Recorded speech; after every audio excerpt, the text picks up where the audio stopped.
Randy Pace in the house, everybody. We got all these restructurings and stuff going on, and parts and pieces are moving, both in current government and in the parties that are going on around the government.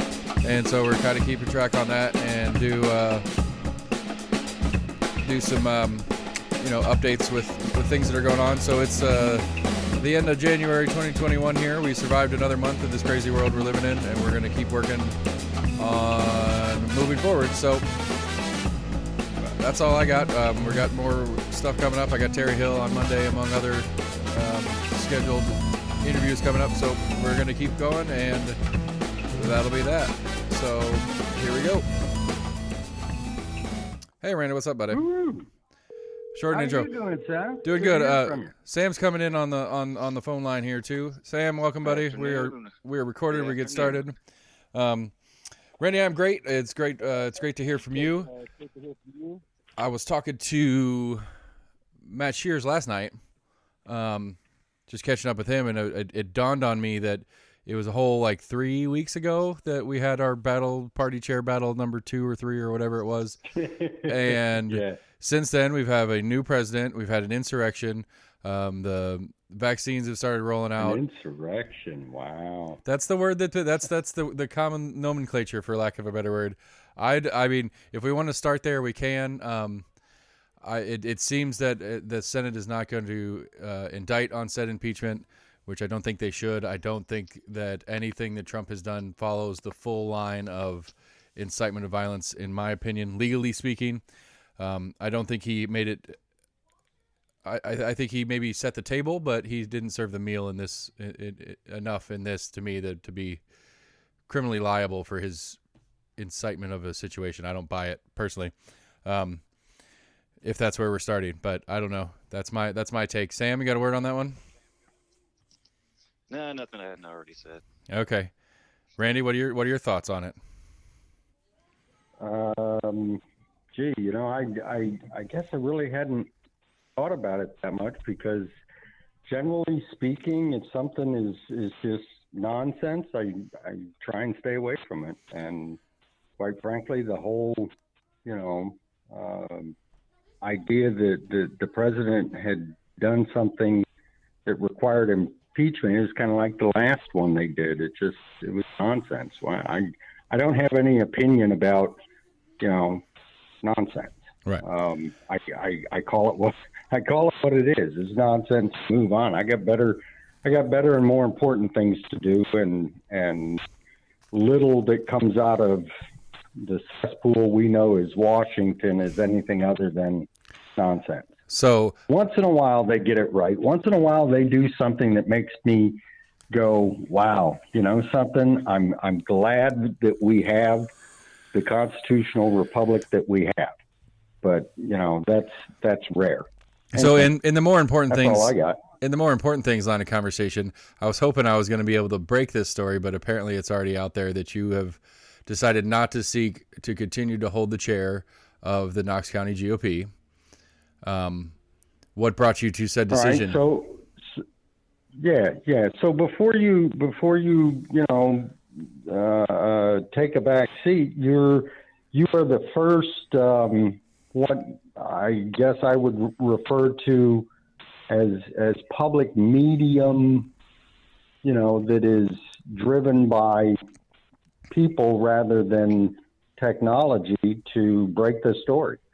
No other media outlet has contacted me in that regard. And, while I will do a press release, we'll hold a news conference, we'll do all those things.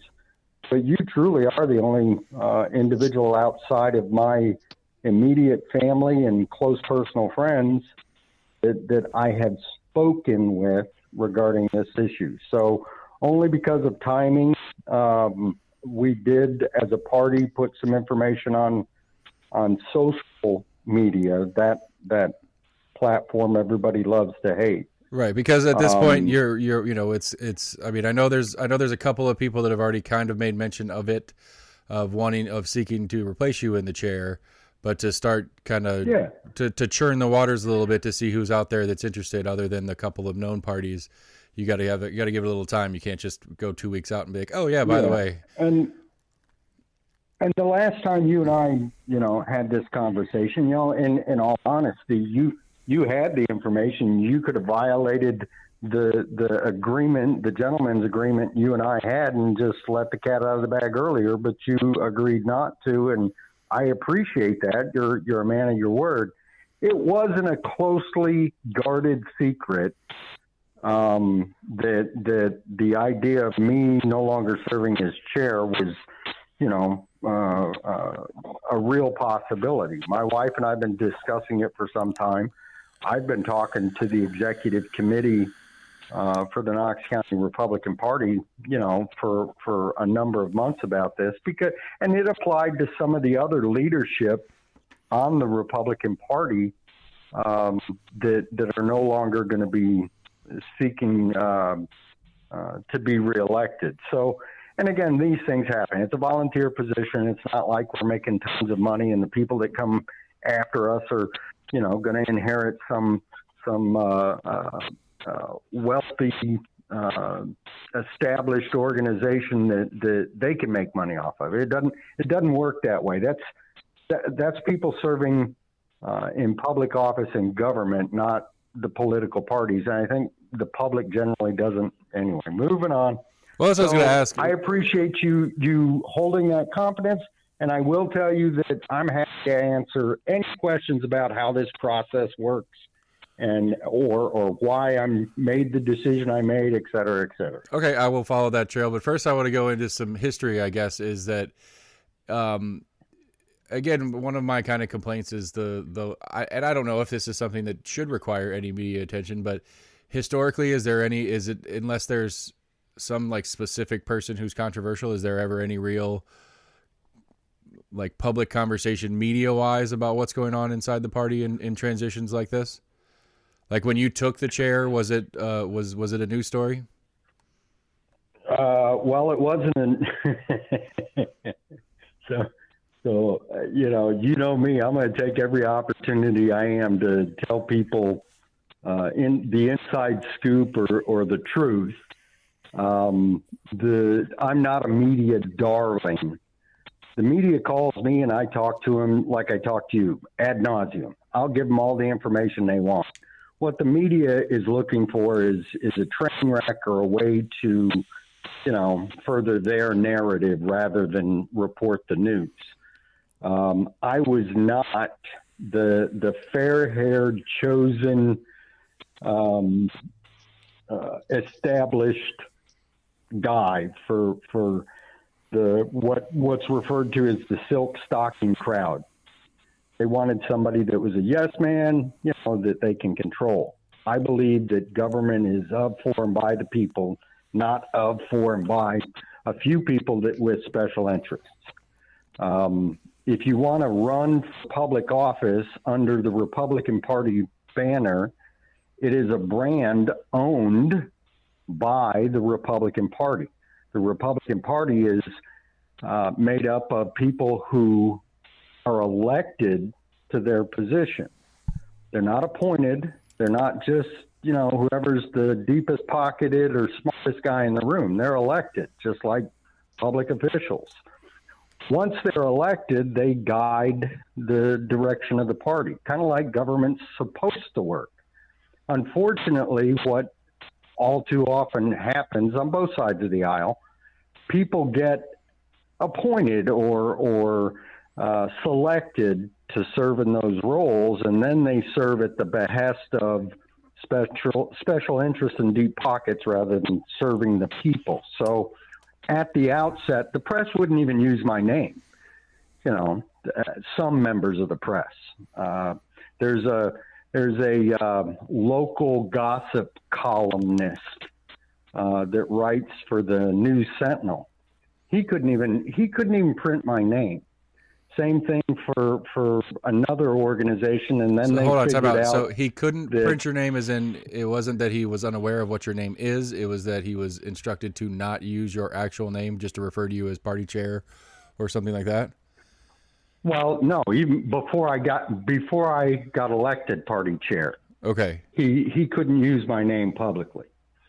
Again, couldn't use your He name. didn't want to recognize the fact that, it was almost a foregone conclusion that I was going to get elected chair, to the point where they put up a former state representative to run against me because he had more name recognition than I did, or so they thought. Right.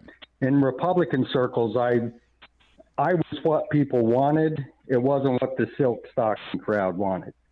So, like I said, the gossip columnist was forced in his next column to recognize me by name, and I kind of got a kick out of it. I really did.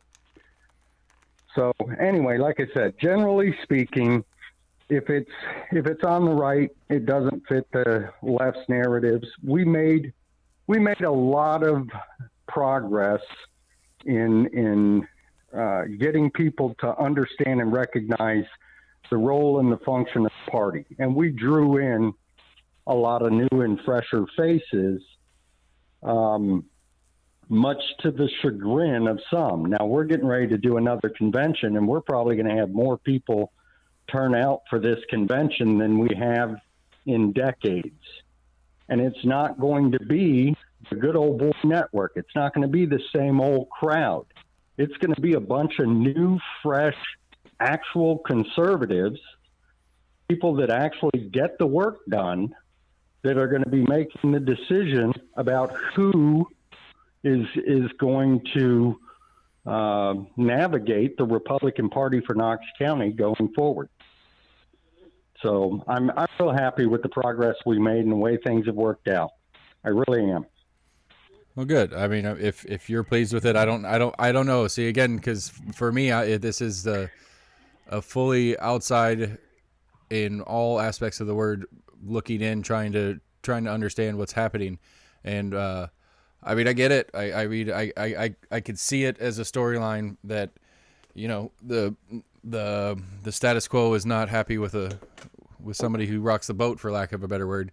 And so I guess that's the question. The press isn't going to print that. The press is going to go, oh, the Republicans are in disarray.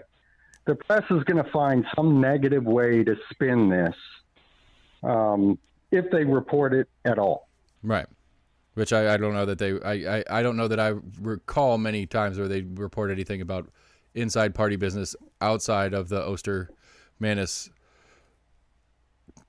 kerfluffle. Well, yeah, that was their they thought they had a train. They thought for certain, because of what was going on internally within the Republican ranks, that somehow it was going to benefit the loony left, and obviously it didn't. But, right, because I did find that interesting how much, again, I've made jokes 1,000 times about how much flyering I got for that race once it was officially Manus and Couch, and how it follows the logic that the parties and the PACs and all the different people that have interest in these candidates are going to spend money where they think it has value, and it's both parties and all the PACs and all the people around the Manus Couch campaigns seem to think that was going to be a closer race than it ended up being. And I find that interesting, kind of looking back in hindsight about, I mean, looking at some of the different races that were my districts, the Becky Massey, Jane George race, there was no information on it other than what I got from when I talked to them personally, but I didn't get a lot of flyers, a lot of mailers, any of the stuff that goes along with it. I mean, the Haggerty race, as contested inside in the primary part of the Senate race through it, I mean, there wasn't a ton going on with that one. There's a little bit, and that one more in like full media, TV commercial stuff like that. But, following the logic of we're not spending money if we don't think it's worth it, it didn't seem like the Senate seat 6 race had a lot of, wasn't very well contested just because of the flyer output and the commercial output of that race, where this District 18 race, everybody thought it was going to be a close race, and it ended up not being too close. I think Eddie, I don't know. I think Eddie has that name recognition, and he has a lot of other stuff going on for him, more than just the party kind of banner to him. But then again, I also, in looking at it makes sense. All right. So as it relates to that specific race, it was a tighter race in the primary than it was in the general. Okay. And quite frankly, with the amount of time, effort, and money that was spent in the primary, and given the nature of the two candidates, the guys like the gossip columnists were trying to tell people, it's not even a choice, it's not even a race, and same thing. He had a hard time even recognizing the Eddie Manis's opponent, Gino Oster, and it was kind of funny to me.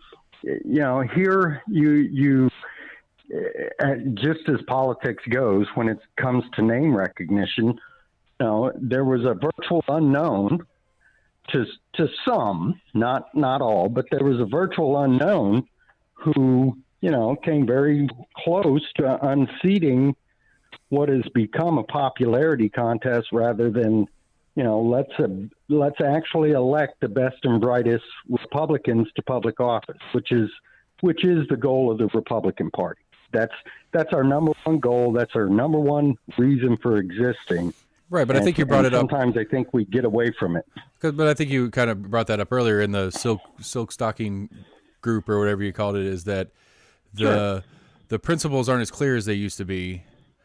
And so for the layman looking in, for the person who calls himself a Republican but may not be like a full-fledged card-carrying Republican, to watch, again, staying on the Manis Oster thing, to watch that, not really knowing or understanding what the principles of republicanism are supposed to be. It's their own version turned popularity contest, assuming that they're both technically Republicans, even though some of the bylaw stuff says they're not, and that kind of crap. And so, I think that's one of the overarching issues we're having in politics, both locally and nationally, is that there is no consistency with either major party about what the principles are in practice. I mean, I think Seth, what happens is people lose sight of that number one priority, or they start worrying about their own self-interest rather than the interest of. Help me clarify real quick, Randy. I'm sorry. Go ahead. When you say people, what person are you referencing? Are you referencing the candidates, or the ones that forget the priorities of the party, or are you talking about the public looking in at the process? No, I'm talking about people that involve themselves in the political process, people that become active members of organizations. And again, there's a distinct difference between being a regular Republican voter and an actual member of the Republican Party. It's two different things. If you want to steer the ship, if you want to be a decision maker for the party, you have to become a member of the party. You can't just be on the outside. You can't be a regular Republican voter and call yourself, the decision maker for the party. Unfortunately, what happens is people spend so much time and effort, they feel they're owed or do something, when they get to the point where they're a decision maker. What they lose sight of is it's not about you as an individual. It's about us as a, we represent less government, a government that lives within its means, the voice of people rather than the voice of special interest. And again, like I said, people lose sight of that. Well, I only want my guy to get elected. I only want this business to succeed. I only want it. And again, we run off the rails. The Republican brand is a set of ideas and core principles. It's not 100 different things. It's just not. People all too often focus on things that are outside of, what it means to be a Republican or a member of the party and what the party should be engaged in. Right, I agree, and because again, to the outside person like myself, I don't know what those principles are by rote, just the actual, these are the principles of the party, and then to try to find me examples that are currently in office that are following the principles of the party instead of it being this, duopoly of we're right, they're wrong, no matter who says the same thing. It's just that guy did it, so it's wrong thing to do. And so, like, I think that's I'm agreeing with you in the sense that I think that's the overall breakdown in watching politics as a non-party person and just seeing it's like, well, I heard the Republicans are supposed to be after this, but here's an example after an example after example where they're going against things that they say they stand for as a party. Which again, to me, I don't, the party affiliation isn't that important to me. It's whether or not it's the party affiliation, if the principles were there and enacted, would mean something. But I think that's the issue, is that the principles aren't being regularly enacted across the board. And so we, as, because, like it or not, Trump was not a Republican. He never was really in his life. And certainly a ton of action that he did as president was not the more principled Republican way to do it. And so people that are not familiar with how the parties work and how these different parts and pieces move, they see the top level Republican doing these things and they think that's Republicanism, and it's not. And so, well, okay. So all right, hold on. Just to finish the thought is that, you mentioned it a couple of times, is the Republicanism is a brand. It's just like, McDonald's spends a ton of money on making sure that everybody knows what that M looks like, but it's not just the M. It's that when you go into McDonald's, the fries taste like this, the burger tastes like this, that, and the other are the same. That brand is important, but there's not the way McDonald's has really owned their brand and made sure the consistency of their brand. I don't see either party, Republican or Democrat, being very good at being consistent in their brand. So, and that's a true statement to a point. So, and I'll use your example. So, President Trump was the Republican nominee and won the office of the presidency as the Republican nominee. When they swore him in, he stopped being a Republican and became the president. So now he's speaking for the United States of America, not the Republican Party. Sometimes people forget there's a difference between serving in public office and serving as an official spokesperson for the Republican Party. While he affiliates with our organization, he is not the official spokesperson. And all too often people say, oh yeah, he's our spokesperson. We want to elect Republicans to public office, but we also understand that at some point, a decision they make may not be the one we would have made. And we can encourage him to make decisions that the Republican Party supports, but that may not always be the case. So example closer to home would be the state executive committee for the Tennessee Republican Party put forth to the state legislature a resolution to close the primaries in the state of Tennessee. The Republican majority in the legislature, the Republican-controlled legislature, couldn't get that out of the committee, let alone to the full state legislature for a vote. Right, because that's even though what the Republican Party wanted. Right, and even though they were voted in as Republicans, as whatever seat that they are sitting in, they have to act upon what is correct for their constituency. And I tend to agree that closing a primary that I pay for is bullshit, and I don't like the idea that I can't vote in a primary unless I'm a card carrying whatever. But I get it. Hold on a second. Hold on. Now you're crossing the bridge that I'm going to cross locally. So I'm going to bring it even closer to home. I'm a taxpayer. I'm a father. I'm a husband. I'm a man of faith. I'm an elected member of the Republican Party. And I believe, down to the fiber of my being, that it is not a function of government to provide parks for animals. Yet our government locally spends ridiculous amounts of money maintaining and funding that type of activity. To me, that is just absolutely absurd. No reasoning in the world is going to change my mind. But that's my opinion.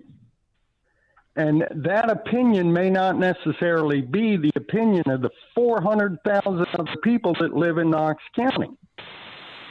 So there may very well be, when it comes to that one single issue, 400,000 different opinions. Whose gets heard? I think we ought to do this. No, I think we ought to do this. Well, I think we ought to do that and this. And I think we ought to do that, and this. So, again, when you start talking about what does the Republican Party represent, it doesn't represent 100 different things. It represents one. We need to pick our top three and stick with it. Everything else, no, that's an elected official's decision. Collectively, a group of people that we elect. Generally speaking, we all believe this, but when it comes right down to it, the baseball stadium. How many different opinions are there regarding the baseball stadium? I have mine, you have yours, but at some point, as a society, we're going to have to make a decision. I tend to believe that conservatives will make a better decision, and it'll cost me less money. So I think the basic understanding is there for most people. And I think people say, well, if you don't do exactly what I want you to do 100% of the time, I'm not going to have anything to do with you. If we get to that point, then we got a free-for-all. That's anarchy. Right. Anyway, I digress. Sam, you got anything to chime in on? No, I got nothing on that topic. You got nothing on that topic? You got a topic you want to shift to? I'm not informed on that topic. Which one? Which topic? He just went on for like 2 hours on every topic. Holy cow, yeah, right? It's Randy, everybody. This is how Randy does. Stop giving Randy the mic. I mean, I can turn it off if you guys want me to, but I didn't come on the show to talk to myself. But I don't know. I mean, I haven't heard you once on the Zoom. I have to be like, hey, unmute, hit unmute. So I mean, you're doing better than most people on Zoom. Yeah. Star 6 if you want to raise your hand. So then, you've mentioned that it's not been a closely guarded secret that you were planning on stepping aside. So let's go with the more positive version of it. What's the future for Randy Pace right now? Oh, wow. Yeah. All right. So what exactly happened? So I got elected. I was the job. I was coming back to that one. I was gonna let the why did you tell him to fuck off part. I was gonna save that for the end. I was gonna say what's next, and then why are we making this decision? But fine, if you want to start with the fuck off part, go there, and then we'll go into what's new, what's on the horizon for you. So continue. All right. So I don't know that I would characterize it at that. So I tell you what, I'm not going to steal your thunder. I'll stick with the question at hand and not, take it down my own path. What's next on the horizon for me? I will remain the immediate past chair for the Knox County Republican Party. I don't have to run for that position just by nature of that position. I still am a voting member of that organization. And I will still remain involved in that organization. The number one on my top 3 priority list would be to be appointed to the Knox County Election Commission. The Knox County Election Commission is made up of 5 individuals, 3 Republicans, 2 Democrats. The majority party takes the majority vote on that commission. That commission is comprised of 5 people living in Knox County, voting in Knox County, appointed by the state election commission under the advice of the legislators serving that particular county. And in our county, we have 3 senatorial districts and several legislative House districts. So all of those people will weigh in on who they believe ought to serve on the Knox County Election Commission.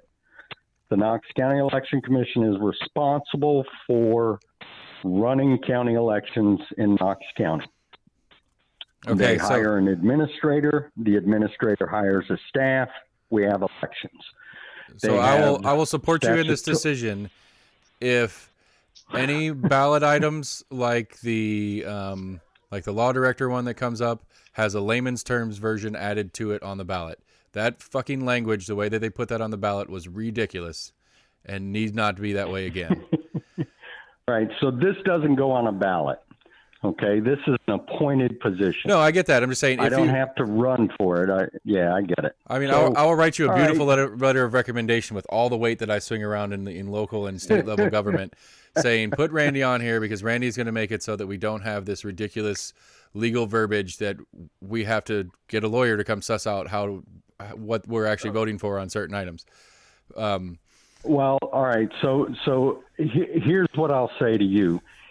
As it relates to the Knox County Election Commission, when something comes before me and I have to make a decision, that decision, first and foremost, will fall within the boundaries of law and will benefit or err to the benefit of the people, not the organizational structure.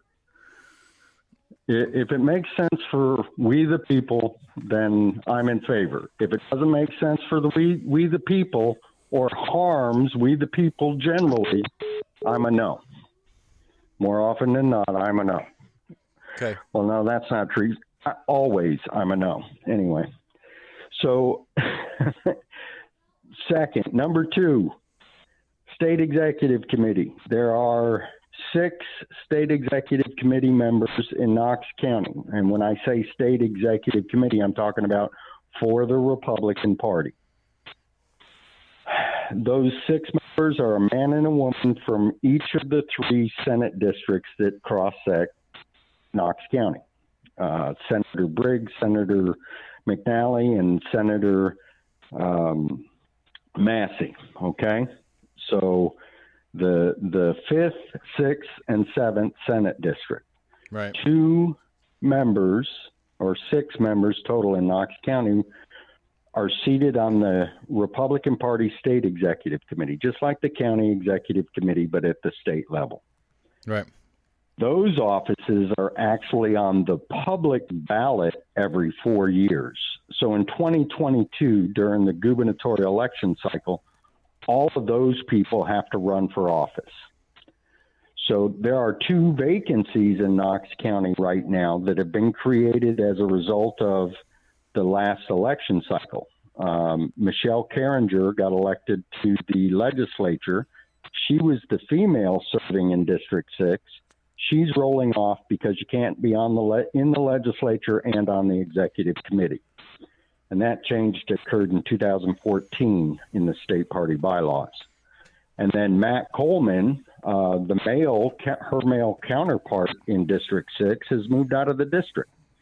So we have 2 vacancies that have to be filled, and there's a process within the state party that makes that happen. And I would be very interested in serving in that capacity.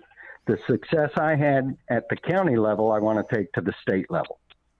And then third, and probably, and the third one is kind of, it's one of those things I can do, but it's not going to be the end all be all.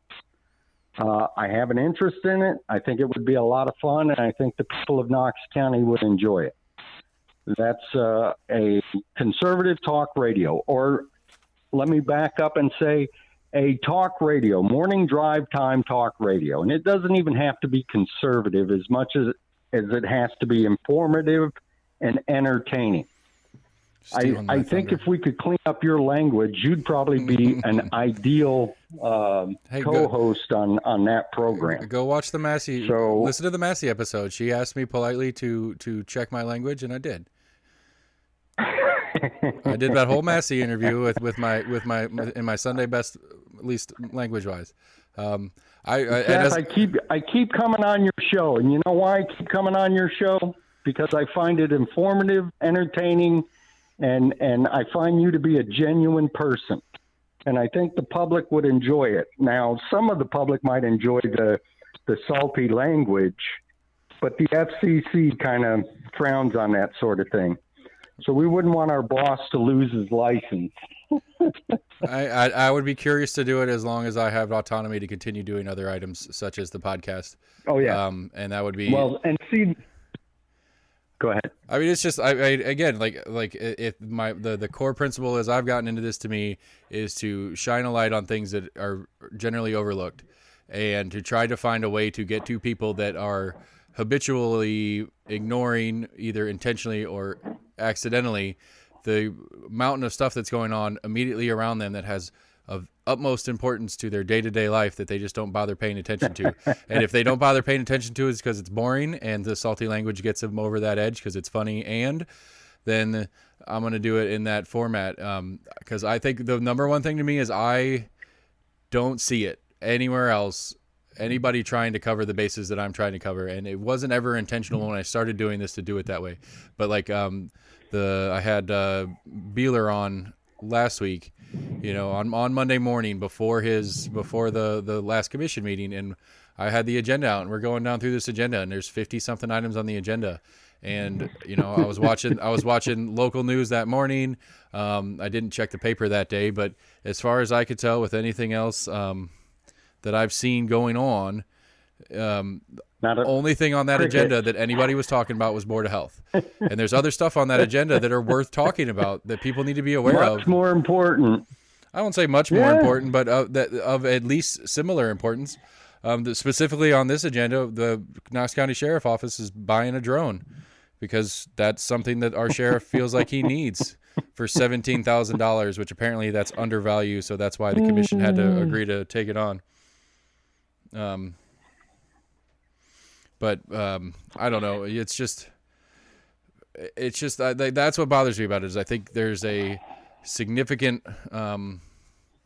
lack of display, and for the radio side of it, it seems like it's probably it doesn't get the ratings, it doesn't get people listening. So why would we spend time talking about that? Well, that's because people don't make it entertaining. You make it a little bit more entertaining, and I tend to be grandiose and try and make it entertaining too. So the drone thing, we could do a whole show on that. In my mind, you lean a little libertarian, and you'd be like, no, the drone's wrong. We should not do that. I, on the other hand, will look at all of it. I want to know all the information and all the reasons before I simply dismiss it outright. I'll try not to be offended by what you just said, and that's fine. But the reality is, I agree with you. I don't know why, but my real problem with it is neither did Beeler sitting across the table from me in an interview. He is voting to approve this purchase by the county, and he doesn't know what the sheriff's office is doing with it. So if he doesn't know, how are any of the rest of us supposed to know? And maybe one day, maybe with a radio show with you, or maybe as this podcast grows, I'll have the weight to call Spangler's office and he's going to feel obligated to answer my questions. I don't think I'm at that position yet, but because then coincidentally, maybe we have our state Senator Massey pushing a bill into the House legislature on changing the rules on how law enforcement is allowed to use a drone. Somehow, magically, these two things are happening at the same time, and this is the first anybody's hearing about it, and no one is talking about it. It's not magic, and people exactly. Are talking about it. Listen, I will tell you. I will tell you with some degree of certainty that this has been looked at length. And I think that less government is more. Government really should do less. And until they properly inform the public, they shouldn't do it at all, quite frankly. So and that's kind of why I spent 70 hours a week when I was a sitting mayor going over every last syllable, every last word and everything that I signed, reviewed, or had to make a decision on, and it kind of slowed things down. However, we made better decisions in the long run because the more eyes you put on something, more often than not, the better product you get if everybody's committed to doing it for the right reason. Right, and especially when we're somehow in this new culture where death threats are part of the process, I don't know that we could trust everybody to get to be allowed to voice opinion anymore. That really bothers me. I mean, it doesn't like it's, and whether we can blame it on a consequence of the way the atmosphere has changed through Trump, or if it's just something that's been slowly brewing over time. This is like that is probably the catalyst which got me more interested in making sure I talk to all the commissioners in when I started hearing about that this particular Board of Health issue, not that we're going into that, has enraged parts of the public enough to threaten physical harm to commissioners over it. And it's just it bothers me on a mountain of levels, because I mean the real part that bothers me is just on a philosophical argumentative level. If your argument ends with "do it or I'll hurt you," you have a shitty argument. Do better. I mean, use your words better to convince. I think the last time I was on your show, I relayed a story to you about somebody telling me if I didn't quit, they were going to show me where the anaconda lived. So threats have been around for a long time, and it isn't anything new. People want what they want, and criminals and bullies and ne'er-do-wells are willing to go to greater lengths than your average citizen. Yeah, but what's gross about it is it worked. It worked, and that's what pisses me off more than anything. It worked. It worked to at least postpone the decision. I mean, you're feeding the beast here. All right, wait a second. Let's be clear. I don't think that Beeler or any of the other county commissioners were threatening each other with bodily harm. Correct. So, and that's really what you ought to look at. Now, I will tell you that there were times where I would get petitions. People sign. I got a petition with 300 signatures on it, and all these 300 people said, "Don't do this or do that." And I'd look at it and I'd go, that's nice. So I represent a community of X number, tens of thousands and thousands and thousands of people, and I got 300 signatures from a group of special interested loonies, and somehow I'm supposed to react. And my reaction was, well, thank you for your input. If you don't like my decision, elections have consequences. Vote me out of office. And I'm okay with that. The more people that vote for crazy, the more crazy we're going to get. And our last election cycle represented that. And we continue to convince the general public that your level of crazy is okay. It's not okay. I'm confident that the majority of people being elected are fairly reasonable. And once they get elected, if they don't already know it, they have a finite amount of resource and decision-making power. And the public, doesn't want to know that. They want what they want. I mean, I'm not disagreeing with you. I'm just saying that to the point that it's gotten that somehow this is okay, and I don't know. It upsets me a lot. And who's fueling that though? Think about that. The media is all over this. I agree, they feed that daily, and they're all over it inaccurately, and that's what bothers me. Because I've made this argument 1,000 times. All the time. The Board of Health conversation. All the time. The Board of Health conversation is not about what is being done. It's about who's doing it. And every time I see any coverage on it, it's about Commissioner X, Y, or Z doesn't want the mandate that's set down. It's not about the mandate. It's about who is putting the mandate out, and it's never covered clearly. And to right, like you said, to feed a public who is very impassioned about a situation poor information, and these are the results we get. Yeah, the truth is in the hole, and I'll take it back to the gossip columnist for the News Sentinel. That guy, he tries to bully people routinely. As a matter of fact, he was one of the guys making phone calls and trying to twist the arms of county commissioners over the Board of Health issue. And it's just silly. Well, if you don't do what I say, I'm gonna say nasty things about you. I'm gonna tell all your neighbors that, you spit on the sidewalk. It's ridiculous. It's absolutely absurd. I agree with you. It's just absurd. All right, so we got through my top three of what's on the horizon for me. Clearly, things aren't going to change that much, are they? Probably not. But the best part is I'm going to be able to spend more time with my. I'm an empty nester now. My kids are off doing other stuff. I'm going to get to spend more time with my wife. But I'm still going to keep doing what I've always done. Right. All right. So then let's go. Let's go back in time just a little bit. Now that we've seen the future, we're going to go back in time Okay.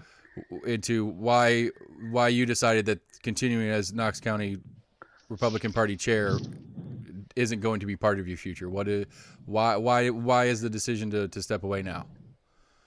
Is it because these other things are open, or is there something that's pushing you out? Either your decision or something else. All right. So let's be clear. Nothing.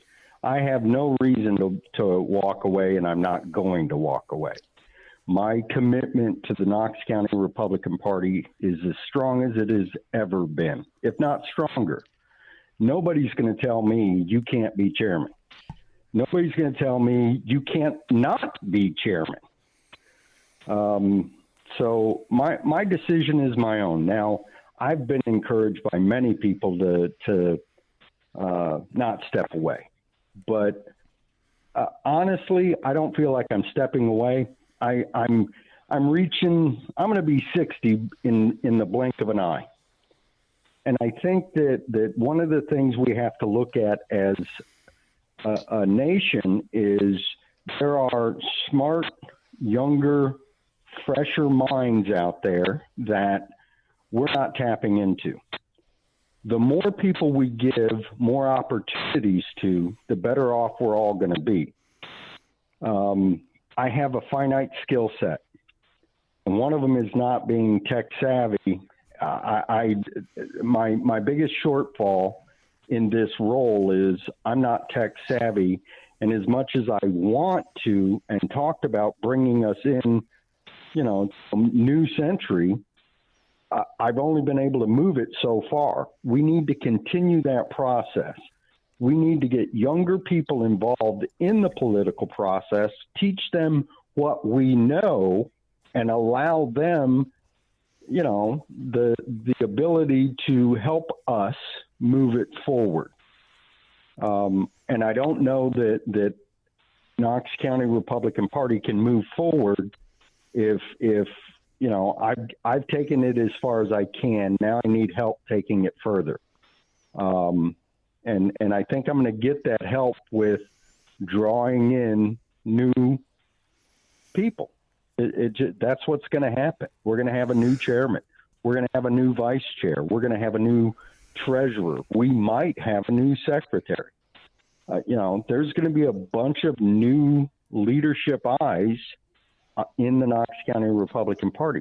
But there's good in that, but you have to be careful that you don't throw the baby out with the bathwater. And that's why I made the distinction about me continuing to serve as the immediate past chair. I'm not going anywhere. Whoever follows on to me is still going to get my best advice, and I will help steer them in the direction we started. Like I said, we've had a lot of success. We just want to continue to capitalize on the success that we've had. I'm not going anywhere because, I was told I couldn't. I had to. That's simply not the case.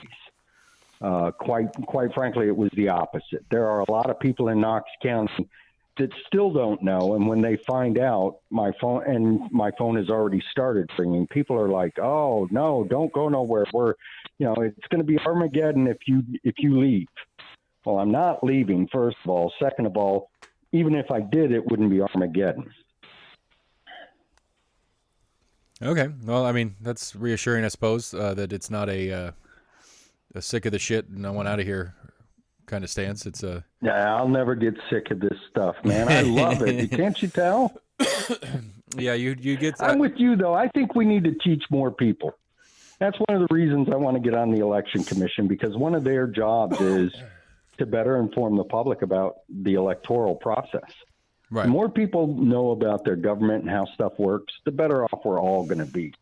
Yeah, and again, I think there's a lack of access in what's sitting. I don't know if that is intentional. I think it's an apathy thing. I think people don't care. So people that were trying to put things together to show stop trying because nobody's looking when they're showing.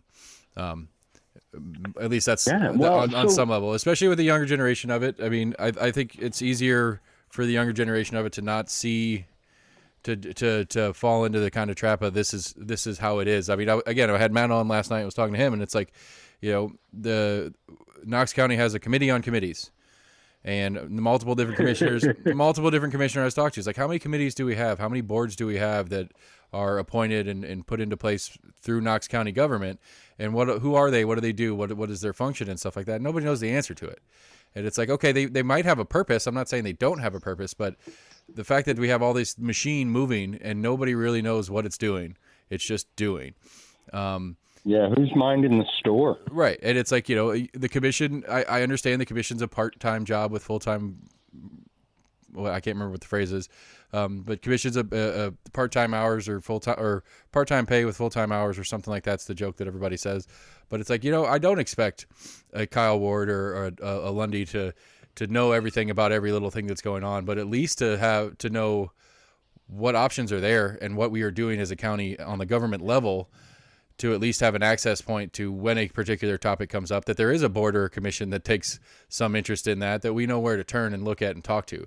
But it feels to me like the commission does their 50-point agenda of mostly, land use and all the little crap that they do in their agenda meetings, other than the Board of Health right now. And then all this other stuff just kind of keeps churning on its own little way. And I think the Board of Health being an example of, it's one of those things, it's one of those committees or boards that have been in place for a while, and it's just been there and it's been doing its thing. And all of a sudden a specific event comes up where the powers that have been vested in said Board of Health were on full display, and commission and county were like, hold on a second, they can do what? And again, not to go down to the Board of Health train, but how many other boards? Right, I get that. How many other boards and commissions do we have in the county that can do things similarly that we don't pay attention to until all of a sudden there's a major thing, and all of a sudden the Board of Housing or something is imposing some sanctions on a building owner over some this, that, and the other, and it's like, hold on a second, you can do that? I didn't know you could do that. The commission didn't know you could do that. The mayor's office doesn't even know you can do that. And all of a sudden this is happening. And I think that's really the why now the Board of Health thing was such a big deal, because nobody realized it was a thing, at least in the magnitude of things that they're capable of. How many other, I was joking with Matt on the show last night. I was like, I've had complaint over Kyle Ward's appointment of somebody on the library board. It's like, well, what does the library board do? Do they get to pick how much fines are when you don't return your books on time? Do they get to choose what books are and aren't allowed in Knox County libraries? I don't know. But there is functional societal impact of the decision that this board is making, and nobody knows who they are or what they're doing.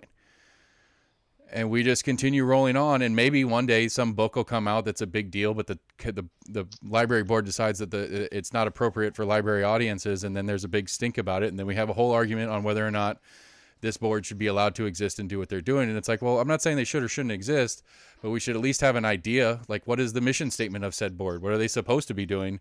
And is that entire mission statement something that's within the goals and vision of us as a county, both governmentally and as citizenry? And I don't know that exists, and that's a problem for me.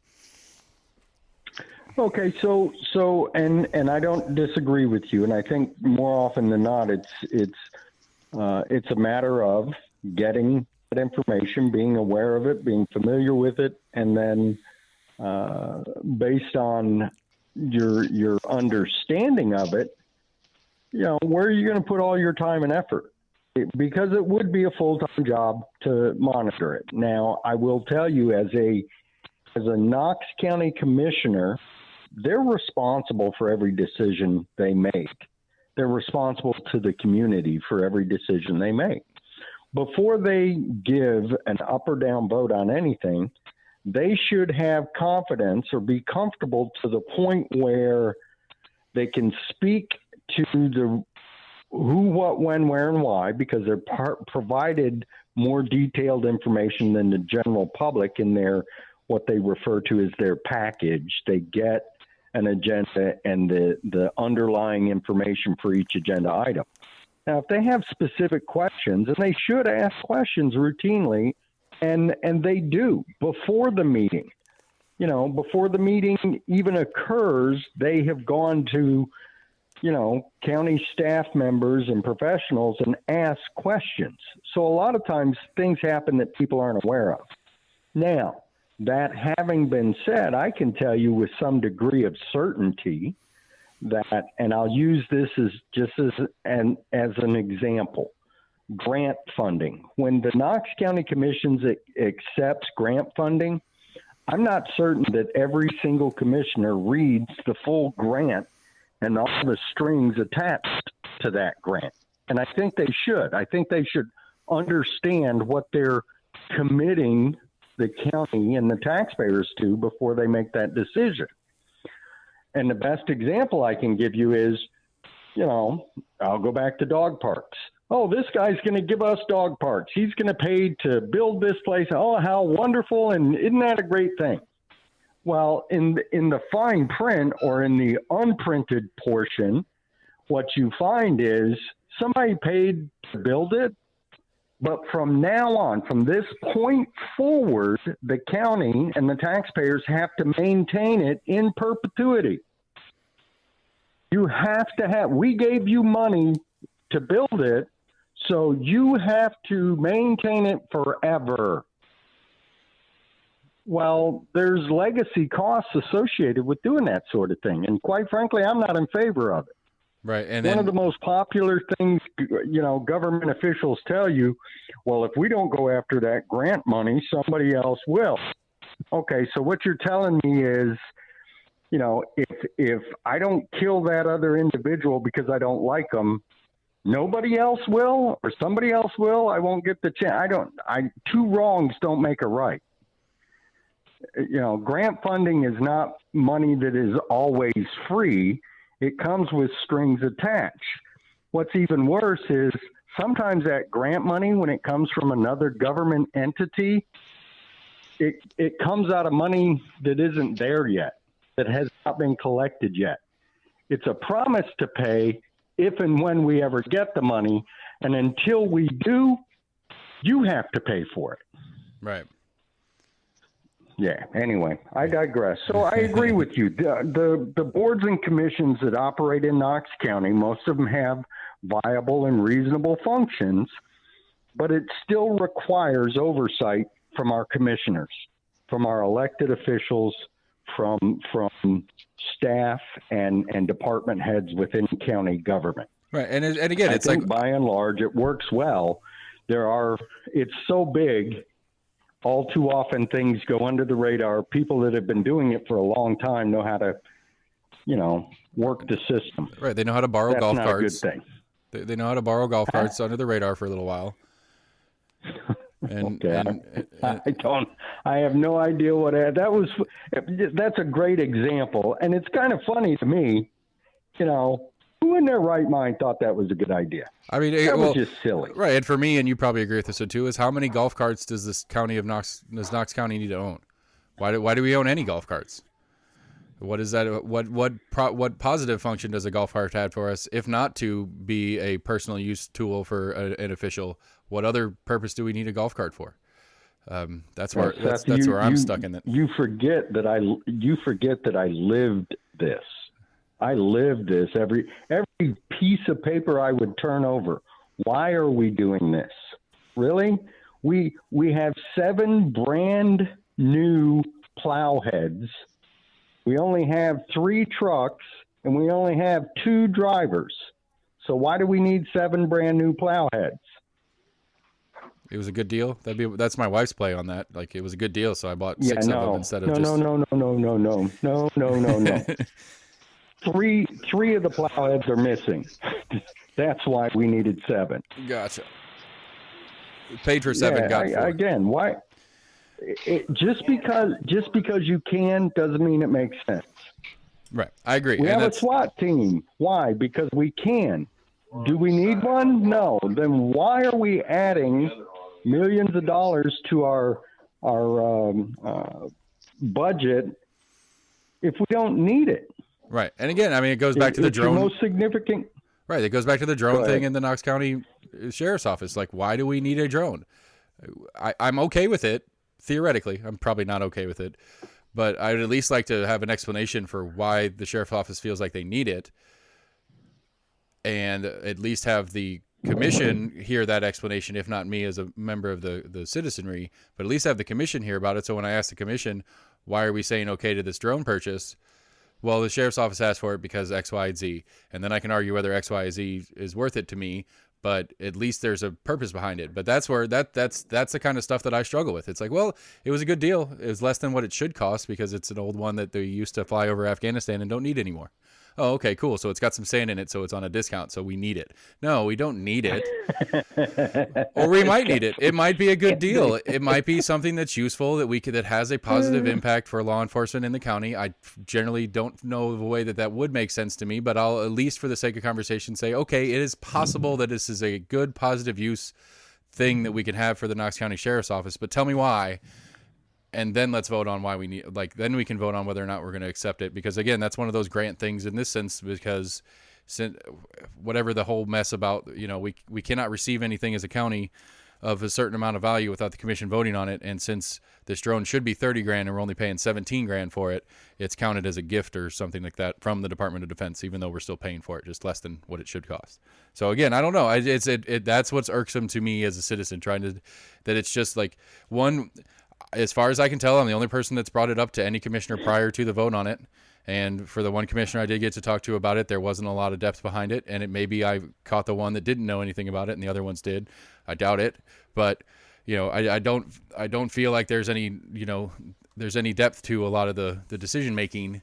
And I think that, or at least I don't feel like it because I don't hear it and I don't see it from anywhere else except when I talk to them directly. Like, I don't see any media coverage on it other than the big topic of baseball and Board of Health, and that's it. And that's mostly I'm mad. I wish they would have go ahead and voted either for or against this Board of Health situation and gotten it out of the way, and then we could retire that conversation and move on with all the other millions of things that are going on around here.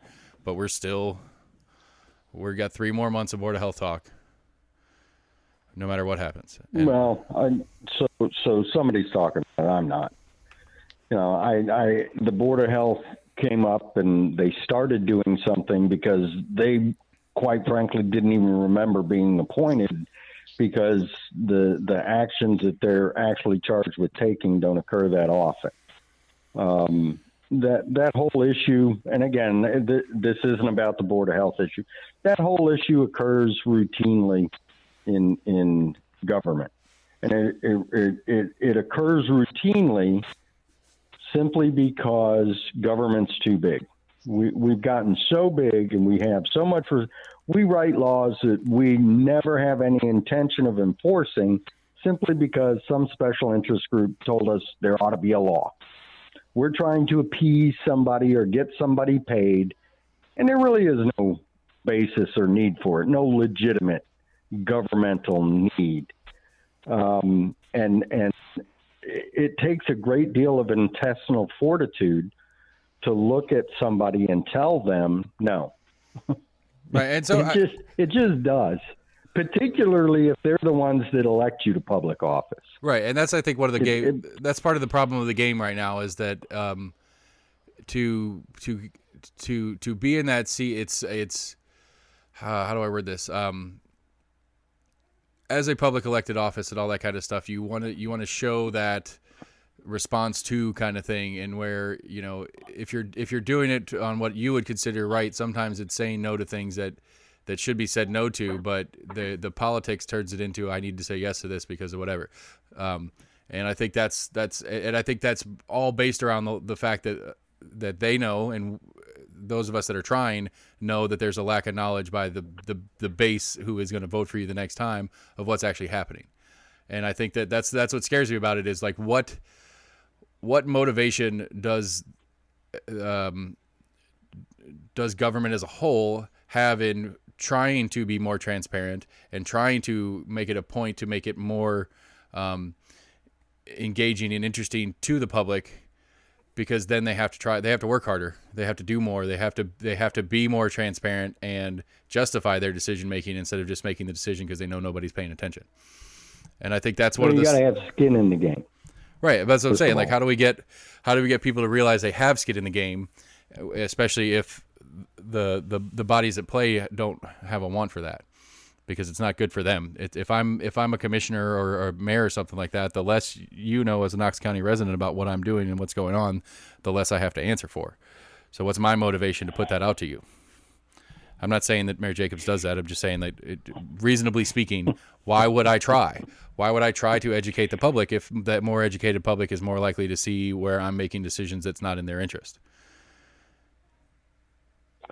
So one of the ways you do that is you take away power from government farther away from the people, and you put it back where it belongs. Yes. Government closer to the people. Yes, that's my language right there. Because I don't know, say like. Well, and I don't know. But you got to be careful. You got to be careful because it doesn't apply to everything. There are things it applies to, but it doesn't apply to everything. Do we need a standing militia for Level Hills neighborhood? No, I don't. I can't afford it, and I don't need it. Are there places in this country where neighborhoods need a standing militia? Yeah, probably. But it ain't here. So one size doesn't fit all. And I think people start to lose sight of that. And I hear politicians say all the time, well, this community's doing this. Well, yeah, but that community needs that. We don't. Right, and that's one of my arguments. That community... That's one of those arguments I have when people are getting on me for being a libertarian and why we always run for president or try to run for president or whatever. It's like, because we need a libertarian president is going to make it more of a let your locals deal with your local stuff. Let it be more directly involved with the community within instead of this mass version of it. And like, because I would argue for me is that the lower we go down in government, the less libertarian I am. The more I'm okay with some of the traditional party things that are going on here in the city and county than I am at the federal level. Yeah, but you got to remember, sometimes when you push it down to the local level, then people start to abuse other people, and you know, people don't have recourse. We still have laws. We're still a nation of laws, and we have a Supreme Court. There has to be arbitration in the decisions government makes and enforces on the citizenry. Right, but so, if it's I'm not saying everything. I'm not disagreeing with you either. I don't think, I think in the large national defense conversation, it doesn't function to have state militias and state armies to try to combine on a whim when something comes up. To have a large standing army that can do the standard defense mechanism is a good thing. Foreign affairs is something that we need to handle as a nation, but a lot more of the more finite day-to-day actual affect your life kind of details of government needs to be more local than national. Like, I don't, whether it's Trump or Biden or Obama or Bush or whomever, all the stuff that's going on in DC has very little effect on, most of the time, on day-to-day what should be happening to me here. Or maybe that's the better way to put it. It should have less effect on me here than what Mayor Jacobs is doing. And if it did have less effect, I'd pay less attention to Biden and I would pay more attention to Mayor Jacobs. And I think that's the hope out of things, is that, but as long as we are in this, this weird national popularity contest, that somehow captures so much excitement and so much energy and so much disdain and fighting and all the kind of crazy shit that goes along with it, as long as that is part of the game and that engages everybody way easier and way more dramatically than again, just making shiny objects joke. Right, it's shiny objects, right, and it's easier to have an argument about what Biden's doing right now than whether or not this drone should exist, because everybody knows what Biden's doing right now because you can't not hear about it. Like, that's the joke about I made that joke on the show 1,000 times. Is like it's so often we'll get on a local topic and we'll start talking local topic and 30 seconds, a minute later, all of a sudden we're on what Trump did. And it's like, wait, hold on a second. We were talking about something going on here. Not me. I know, but I'm Not just saying it's so easy to do because it's something that we have, whether it's true or not, we have so much information on whether the information is accurate or it's fed through the different filters and stuff like that. But we have tons of information on what's going on nationally. We don't have it locally, and I think there's my hope is that I'm not the only one starving for knowledge and information, and that we can get more people involved and engaged in trying to understand what's going on. I don't know. Well, that's why you're doing this podcast. That's why, yeah. But to date, it doesn't that's why seem. you stuck it out as long as you have. I just a lot of people start and they go away. I think it's just because I'm having fun. I don't think that I'm not happy with the lack of effect, but I'm having a good time. Sam's having a blast. Can't you tell? We can't shut Sam up.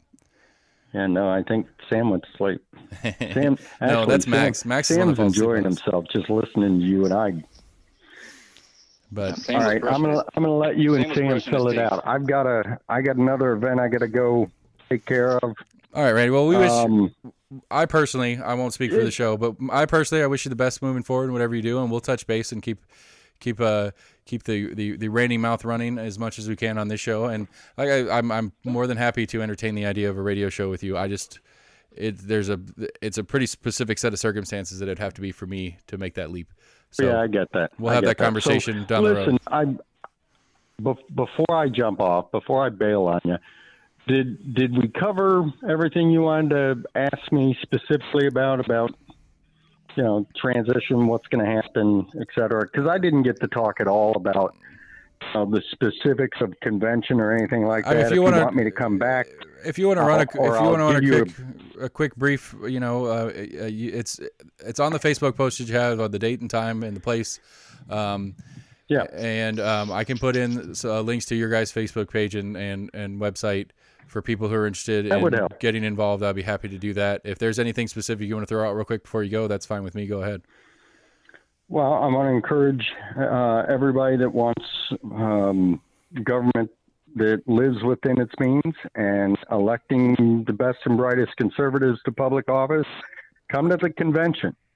There are specific requirements set forth in the bylaws about who gets to vote at convention and how, and who gets to run for office and how, and I'm happy to answer those questions for candidates. We have a contest and credentials committee that will go through all the verification process to make sure people are quote unquote bona fide Republicans, and meet the requirements to serve in that office.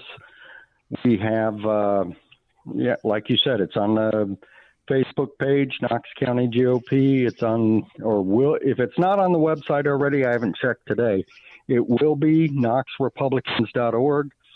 You can register or pre-register at Eventbrite at KCRP convention. And the reason we're doing that, it'll just make check-in that much easier, that much quicker. But insofar as specifics, I encourage anyone interested in getting involved in government, not unlike you, regardless of party. You may not be able to vote at the convention, but it's a learning process. I'm happy to talk to anybody. I'm happy to come back if you get a plethora of individuals looking for more information. By all means, reach out to me. I'll absolutely pass it along. Randy, thanks again. Good luck. Go and be prosperous with your day. It started snowing out here. I don't know if it's snowing where you guys are, but yeah, it's snowing here too. Flakes too. Yep. All right, brother. I'll talk to you. All right, be good, boss. I appreciate you. I got no snow where I'm at. Well, Randy's Randy. He's a good guy. I do it, and I think the base philosophy is on point, and there's some things that I don't necessarily agree with him on how to go about X, Y, or Z, but I think the base philosophy of some of his stuff is pretty on point. And I mean, and for a system that likes to kind of hide when they can, for a guy to be actively not hiding and trying to make it more transparent, I certainly like its content, if nothing else. Right. I mean, I definitely agree that, I wish commissioners the election commission would do more to inform. I know you had the head of the Knox County Election Commission. Yeah, he's not the head. I can't remember how it all breaks down. He's like some sort of director. He's not. There's somebody above him, but he's one of those people that he's talking about wanting to be. Which he was happy to come out, and he was a good interview, and he's fun to talk to. I don't know. I just it's very interesting to me how much in agreement both. I mean, like I said, I had Matt Shears from the Democratic Party last night, and for popped on and saw a little bit of that. For as much difference as there is between the two of them and the two parties as a whole, they're super interesting together, especially because what pops out to me is even on stuff that they're opposed to each other on, it's still the core point is moving forward and better, and right. it's an argument how to get better, not what is or isn't better. And so, I mean, it makes me hopeful. I get Randy's kind of point. He's aging out, for lack of a better word. And for the Republican Party as a whole, it tends to be looked at as an older party. And so to try to bring some of the officers down in age to be more appealing to a younger demographic is probably not a bad move for the party as a whole. And I know some of the people that are interested in taking his seat, and I don't mean that in stealing wise, just, replacing him in that seat as he moves on. And I'll be starting the process of reaching out to some of them at some point. It might be fun to have Matt and whoever one of the new guys is if they're younger, so we get a little bit more. I don't know. It'll be interesting nonetheless because I don't know. Love Randy, but man, that guy can talk over anybody. So it'll be interesting to have somebody that's maybe a little bit more capable of being less long-winded. Maybe is the nice way to say it. I don't know. But yeah, I'm super pleased to have met Randy, and I can't wait to catch back up with him as he moves on in his behind the scenes political career. Anything specific you want to get on here, even though it's not part of the Randy part, or anything you want to talk about? I hadn't heard the you guys were talking about drones. I guess Knox County bought a drone. Yeah, I did hear an interesting story. I guess when you were kind of wondering, what all it's for. I think it was a podcast I was listening to that maybe 5 or 10 years ago, the city of Dayton was a part, I guess, like some part of like a research. They had, I don't know the number of drones, but they started using the drones for the police department. One of the good things they were able to get out of it, I guess the drones are constantly in the air. So whenever there was a robbery or a home break-in at a certain area, they were able to kind of go back in that footage and look and see like, what car was, parked in front of that bank, at that time, at that hour. And we're able to kind of, backtrack and able to find, the person that did it. Without that drone footage, they would have known, who was there because there was no security footage or whatever. Right. And I don't know, it brings up a number of interesting issues to me because one of the things brings up a lot of like privacy things. Right. And one of the things that's super interesting about it is, as Randy alluded to, it wasn't coincidence at all, but we have a bill running through the state right now to change some of the rules on how law enforcement is allowed to use a drone. Right. And one of the major points of the Massey bill is that right now they have 3 days where they're allowed to use footage, or where they're allowed to review footage before they have to trash it. And the new bill will up it to 30 days. And so I don't know exactly what the point of that is. I don't know what the need to change the timeline is. But like you were saying, if the drone's up there all the time and there's an incident and the drone was up there, but as they're starting to investigate, it's 4 or 5 days later and they're trying to weed through all the drone footage and they can't get there in time, they now have more time to do it. But yeah, again, it brings up a question of like, I asked on the LP conversation with the LP chair is I own my home. How much of the airspace around my house is mine? Yeah. At how high does this drone fly? Is it above, and it brings up a moral question in the sense that it's like, well, if 1,000 feet above my house is my airspace and above that's public use, whatever kind of crap. Well, if you got a drone that's got a camera that's strong enough to zoom in to essentially be in your face, like it was like, like it's close enough to count the number of freckles on your nose, even though it's 10,000 feet up or whatever. Well, then what's the difference in if I have 5 feet of clearance and 500 feet of clearance? You know what I'm saying? Yeah, I mean, I don't know much about the laws surrounding drones. I know when they first started becoming a thing, they started limiting that if you wanted, your drone to fly above a certain altitude, you had to get, essentially confirmation, I guess, from like the local airport. Right. That you had to go through the FAA and get I think you had to get some sort of pilot's license of some kind if you had a certain type of drones that could do certain specific things. And again, it's like I don't know if there's a good reason for it, but just the assumption, and we're saying okay. And again, and it's not, I'm not trying to dismay Richie Beeler, who was in here, but I mean, as far as I could tell, he didn't know anything about it other than it's a $30,000 drone that the Department of Defense is going to give to us for $17,000. And since the sheriff wants it and it's within the sheriff's budget to spend that $17,000, the commission just has to approve it because we're getting it less than cost. Right. Yeah, is it something you're just going to fly over Westtown Mall during the Christmas season to watch, people breaking into cars, or kind of, what's going to be used for, what's going to be done with that footage? Is it archived? How long does it stay? Where's that footage going? Right. And do I have a right to view that footage for personal use? Can I call the sheriff's office and be like, hey, I mean, I don't know. The crazy example, just an example to throw out there. I've had my issues with rural metro and my burn permits and stuff like that. Can I have them can I be like, hey, pull up that drone footage from that day and find my house? And I'll show you that I was burning that day like I'm supposed to, and all this, that, and the other. And it's like, am I allowed to use that? It's public property, for lack of a better word. And that footage should be public property as well. Am I allowed to have access to it for my personal use? Right. I'd be curious to see, because I know London specifically has had CCTV for many years. Be curious to see, what they've figured out as far as having that many cameras with that much footage running all the time. Right.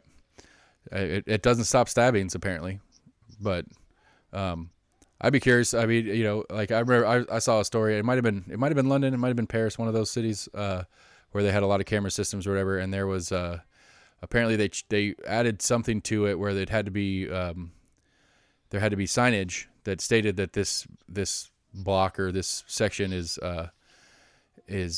under surveillance or whatever. And so that makes sense. This guy's walking. Most businesses that have cameras, do it just to make sure people know. But I don't know if there's some legality as far as requiring a business to say, like, if it's out right, if it's out in front of their store, if it's in a public space that's not inside their store, if they have to announce it.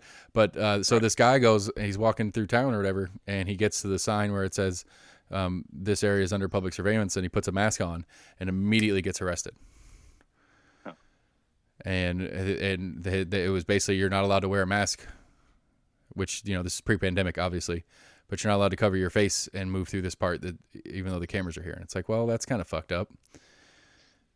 I don't, there's, I'm curious to see the law on that. I would too. It was just an interesting little tidbit. I'm going to a costume party. Right. It's a masquerade ball. I can't be in costume until I get to the party. Right.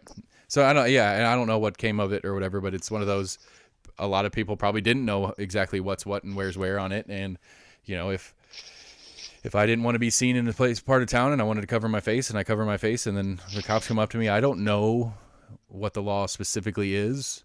And if they say you can't wear a mask here, I'm like, well, I don't really want to be on camera. And they're like, well, too bad. If you want to be here, you have to be on camera. It's like, that's not okay. So it's a strange world. It is. But I don't know. Yeah, we got. I don't know how much you've been keeping up with all the different interview shows I've done, but this baseball thing is getting pretty intricate. The baseball thing is getting pretty intricate. I haven't heard much on it in a while. I think I saw one local article, but didn't really care to read it because I figured it's still kind of in the infancy stage. There was a couple, and apparently WATE is the number one that decided they care about the baseball stadium project. There was one that they were talking to a developer that's doing something basically in the Barley's parking lot. They're putting some multi-use, like 5 or 6 story building in that's going to be apartments on top and retail on the bottom, all that kind of crap. Right there on the very end. And in it, the Birch, I think something Birch was the developer. And in it, he basically says, this is going to be really nice, because he said something about along the lines of it's Jackson, the intersection of Jackson and Willow is going to be where all this growth is going in when the baseball stadium gets here. So basically, it alluded to in the story that the baseball stadium will be here. Gotcha. And then there's another one by WATE where apparently Boyd has been leaning on some of the other business leaders and developers around town to help encourage the baseball stadium project and to help kind of sell it as a PR move, I guess, for lack of a better word. And then there's in the article, there's somebody that's like, no, if he wants to do it, it needs to be a privately built thing, whatever. So there is a little bit of discussion going on about it, but pretty much everybody's default is, well, there's no official proposal on the table yet, so there's nothing really to talk about. All right. And but they're essentially, gathering more people on their side to make it more palatable to more people. Like, see, we've got all these people that are behind it. Right. And so it's, we're only talking in abstracts until we get the official proposal. And Matt brought up a good point. It's going to be interesting because apparently, and I haven't researched it, but apparently that's why the Smokies left in the first place. Was a similar proposal was on the table and the city and county couldn't come to an agreement. So it expired and then the Smokies went out to Kodak. And so wouldn't surprise me. Right. And so it'll be a test of how well the city and county work together, which I would say they shouldn't. They should just be one government and we should get rid of the two and we should go metro. But that's just me. You're not dropping that, are you? I this is another example of why it makes sense. And I think realistically, if you actually stop and think about it, yes, there are parts of Knox County that are truly, truly county. And Beeler brought up a good point. It's like the county and the city operate on different styles of government. The county elects more offices. The city appoints more offices. Like the sheriff is an elected office in the county, where the police chief is appointed by the mayor's office, and stuff like that. And he's like, county residents want those elections. It's like, well, that doesn't mean we can't have a county style government in metro. It just means we have to. That's something that we have to address when we're proposing a metro idea into keeping those offices elected instead of making them city style appointments. But I think it's an eventuality, and especially if Larson was right when he was talking. He was saying the Planning Commission is basically they're forecasting over the next decade 200 to 250,000 new Knox County residents. So from 500,000 to 750,000 people over the next 10 years is what they're projecting. And so California's got to go somewhere. Right. Well, apparently it's Ohio is one of the big ones. A lot of Ohio's coming down here. And maybe that's why we have so many Ohio listeners. They're trying to understand where they're moving to. Or maybe that's your family up there listening to us. But apparently the growth is projected to continue at a high rate. And if this growth is going to continue at a high rate, again, I think it's just an eventuality. And either wait and react to it when it's needed or get ahead of it and be prepared for the reality that the Knoxville metro area is going to grow out and to cover the county anyway. So let's just have one government and take care of some of this overlap and take out some of the issues where you have a city and a county government that can't agree on anything. So that's what's going on there. But I agree. I think it's something that we'll see in the future, hopefully. Right, and that's my problem with it, and that's my problem with a number of things. It's like, okay, this is a future thing. Well, let's talk about it now. I'm not saying we have to do it now, but let's put a proposal together and see what it looks like. All right, let's get the ball rolling. Let's start thinking about it. Right, and start having conversations. All of a sudden, we're like, wait, how do we do this? Right, and start looking at different things that we can logically consolidate without a lot of effort, because that's what they did already. That's what the school board is. The school board is a consolidation of city and county schools. There's a number of different governmental entities that are already combined into one unified between the city and the county that operates within and without each other.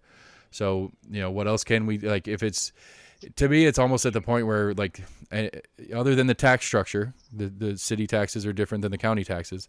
The city council and the county commission are overlapping bodies. The mayor's offices are overlapping bodies. I mean, the city mayor doesn't have an overlap onto the county, but they do, because 99% of anybody that lives in the county, they do all their business in city limits. I live in the county, but both our shops are in the city. When I'm doing my day job work stuff, almost all of that's in city. So all the tax generation from the sales tax part of it goes to the city. And so it's really awkward the way it all to me, it's awkward the way it all breaks down, because the city is collecting more taxes even though they have less residents, because most of the county residents are spending their money in the city.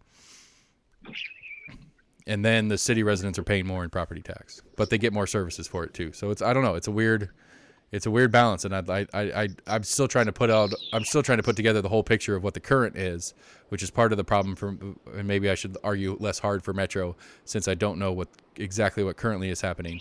But I don't know, as discussed with all the committees and commissions, that we're ever going to get to a point where anybody can know everything of what's going on.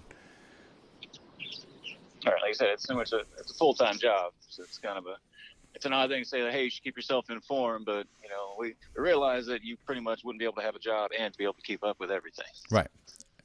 But we realize also that there are entities at play that are supposed to be there to help you keep up with things, that pick and choose for whatever reason what they do and don't cover. So, all right, you got to get to work. I'm just driving to work. Oh, okay. Well, is it snowing yet? Okay, I agree with. Huh? Is it snowing yet? Yeah, it's some kind of like fat flakes, but it's more kind of like sleet almost. Yeah, this stuff is already what little I saw didn't even hit the ground before it melted. So. Yeah, I mean the ground's been 60 a couple days ago. Yeah. So, I mean the ground's not cold. Yeah. But I do kind of wonder. Randy had brought it up, about people signing on to these bills and haven't even read it all. And it's something that happens, all too often. I don't know if that's what you say. That's what our lawyers are there for, to put the wording in there and read over the nuts and bolts of it. We should be able to trust, that assistant or whoever to read it and be like, yes, this is what's going towards our goal. Right. It's almost kind of like, keeping yourself informed as a general public. It's like, well, nobody can realistically read through all of that. Assuming that's why, they kick certain bills down the road for weeks and weeks, give people time to read them. Yeah. There's always talk of the first, it's right after 9/11, Patriot Act. Yeah. They talked about that getting passed in like the dead of night, and it was, 4,000 pages long or whatever. Yeah, so I agree. It's something that shouldn't be passed that quickly, but obviously somebody typed it up, so there was a good number of people that knew what was in it. Well, I mean, apparently the Patriot Act specifically, apparently that was written in like 97, 96, and it was sitting in somebody's desk. And future things could happen. Yeah, it was just waiting there for the right crisis to put it in play. It's my understanding of it. But yeah, I mean, I don't know. We'll see. Well, that's what Randy and I were joking about, is that no matter what we do, all of a sudden it slowly rolls into the federal, because there's so much more data to talk about, because there's so much more conversation about it. All right. I mean, I've always been curious with just like rural Metro in general, like kind of contracts that they have as far as, they've got ambulance, they've got fire service, in the past maybe 4 or 5 years, we started seeing the more kind of Mercedes vans. It's like priority first or something, ambulances. I don't know if like everything's just on contract basis, like who has ambulances in our county. Right. There are a couple companies, and I don't know if they have different regions that they cover, or different like geographical zones, or if it's like tow trucks where they rotate. Yeah, I mean, do they constantly just keep within a 10-mile radius of their kind of quote unquote home hospital? Yeah, or do they? Yeah, or is it? Yeah, they have some sort of beat, for lack of a better word, that they stay around, and then when they take a call, I don't know. The county's got a fire department. Does the county have ambulances? The county does not have a fire department. The city does. Volunteer. We have volunteer fire departments. Right, or rural Metro, but the city has its own fire department, but the city does not have its own ambulatory service. I don't think. Or the contract may be different with rural Metro or priority or whatever in the city contract versus the county contract. I'm not sure. Because if it's a city or county, like if it's ambulance in the city is paying that tab. That's part of your taxes, I believe. I don't know. That's a good question. I don't know the answer to that. Like in the county, you don't have ambulatory service is an out-of-pocket thing. Just like fire service is an out-of-pocket thing. But I know fire is included in your city taxes, but I don't know if ambulatory service is. If you're in the city, and I think they come out, I don't think there's any charge because your taxes are paying for it. Right, but I don't know if it's the same for ambulatory services in the city. Right. That's a valid question, because I mean because I remember one of the things when I used to work down on the strip is the cops wouldn't touch a bum that's passed out. They would go and they would talk at him, maybe yell at him, try to wake him up, but if they didn't respond and they stayed asleep or just ignored the cops, they wouldn't touch him. They'd call the fire department and or an ambulance out, and because the way the first responder title goes, can do different stuff than the police can in those situations, so they can't, like, cops would not touch them. Right. To wake them up or make sure they're alive or whatever. So, like, Right. literally, they have no medical knowledge to say whether, this person's just sleeping or this person's probably, really drunk. Right. I just remember it was one of the funniest things ever, because it was right there in the stoop in front of Stefano's, 125 yards from the ER at Fort Sanders. And ambulance comes wailing down the hill like it's like hauling ass down the driveway, basically. Picks a guy up and then takes him to the ER right on top of the hill. For that kind of jazz. And then you kind of brought up with the haircut story, as far as, them having a medical license to diagnose someone with or without something. Lice, which that's, I don't know. That's right. so So stupid. I don't know if it kind of goes along with and that kind of thought logic. You don't want a cop just assuming that, like, they're really drunk when, we're trying to feel for a pulse. That was one thing that I was kind of surprised of in the last CPR class I took. That I guess in a lot of classes they say, don't even try to feel for a pulse, because a lot of people, in that kind of heightened adrenaline rush type of situation, that you're probably not going to be able to feel somebody else's pulse. If you feel a pulse, it's probably your own heart beating really hard too. Right. So they say, it's better just to go ahead and start doing, chest compressions versus trying to feel for a pulse, when you're first come to someone that's out like that. Right. Yeah, I don't know. I don't know what the rules and whatever. I mean, at some level, it does make sense. If it's, somebody that's in some sort of position of medical need, to interact with them with a person who doesn't have the ability to make some of those things. The fucking haircut one pisses me off, though. That drives me crazy. Right. The only reason it upsets me is not because it's because that they have to have a state license, and part of your state licensure to be a stylist is to be able to identify and react to a person with lice, because it's easily transferable and can spread to the public and stuff like that. It's a public health issue, and that's why they teach them it for their license, and you have to have that license to do the job, but you cannot identify it vocally to the individual, because that becomes a medical diagnosis. And it's like, well, they're sanctioned by the state to be able to make this identification. That's part of the process to get the licensure from the state. I'm not asking them to I'm not saying they should be able to diagnose appendicitis or something like that on the spot. But if this one particular case that involves exactly what they do, and exactly what they had to do to pass their exam for their license that you gave them, I think it's reasonable that they could say, hey, you got lice, you need to get that taken care of. All right. I'm trying to think of anything else that, like, something that a beautician would see that they could try to diagnose. Like, if the licing is kind of the really lighter side of it, but there's actually something else that gives it more credence. I mean, I know a cosmetologist has to do some chemical stuff for doing dyes and perms and stuff like that, and they have to have knowledge on, like, safety and side effects of using certain chemicals in certain situations. And then they also have nails, and so there's a fungus section that they have to go through when they're doing as part of the nails portion of the exam, on being able to identify certain different types of nail fungus that people can have, and some of the consequences of, I don't know, using a tool on that and spreading it in the air and shit like that.